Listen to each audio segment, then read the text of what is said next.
School of Finance, which I think is the best business school. Of course, you have some great business courses, right? And by the way, I have to say, the reputation, when I learned I was speaking here, Chuck called up. He was a terrific guy at Simpson. I did a little research. You have an excellent college. This is a highly respected place, so I congratulate you.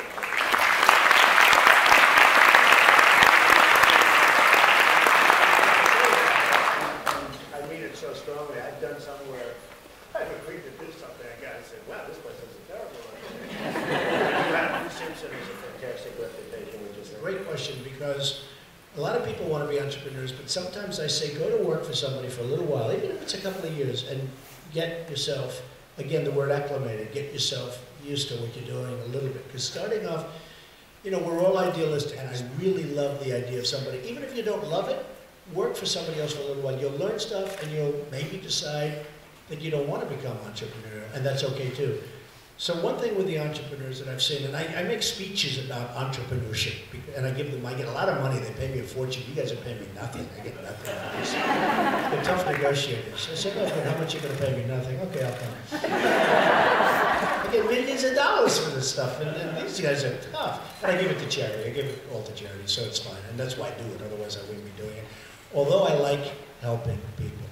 When you want to be an entrepreneur, one of the things I talk about, momentum, and you know, all the many things, and momentum is an important word because you got to have that momentum. It's got to be going right for you, and you know, you have to see what's happening.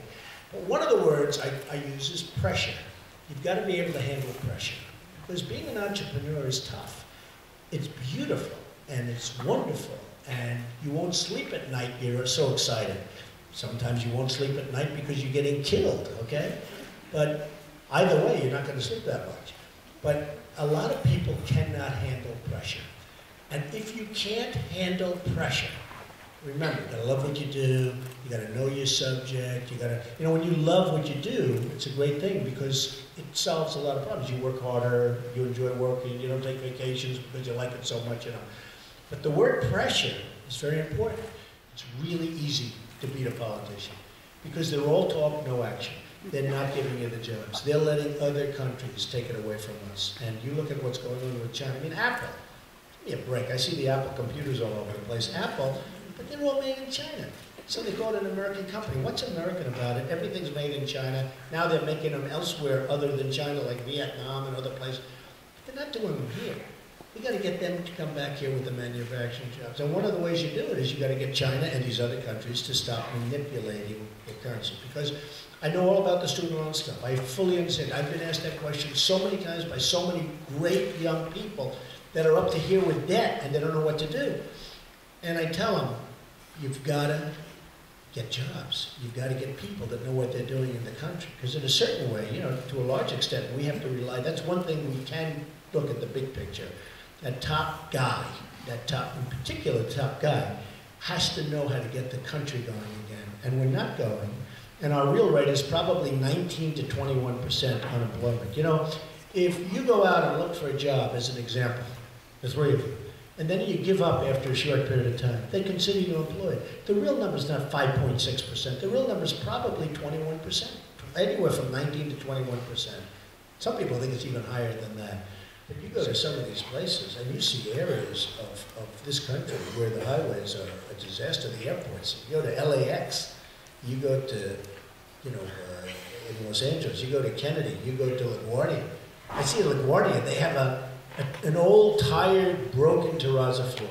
It's got inside. It's got holes in it, you know, potholes. They fix it with asphalt. Black, that's been for a road, not for an interior. So you see these black patches of asphalt. And then you go to Dubai, where I am. I'm building tremendous things in Dubai. You go to Qatar, which they like to say Qatar. You take a look at their airports, you've never seen anything like it. You've never seen anything like it. Airports that just blow us away. We've never seen anything like that. We're like a third world country. So when you talk about infrastructure, and then you have politicians, that they write down highways. Look, I know them all. They write down highways, they don't look at the highway. They just write, oh, where am I going next? Where do I make my next speech? They don't see the medians are rusting and rotting and falling apart. They don't see the highways a bit yet. You know, I see that stuff because I'm a builder. The country's falling apart. So then would your solution for the permanent infrastructure be to raise taxes, or? No, I wouldn't raise taxes. We're the highest tax nation in the world. My solution is competence.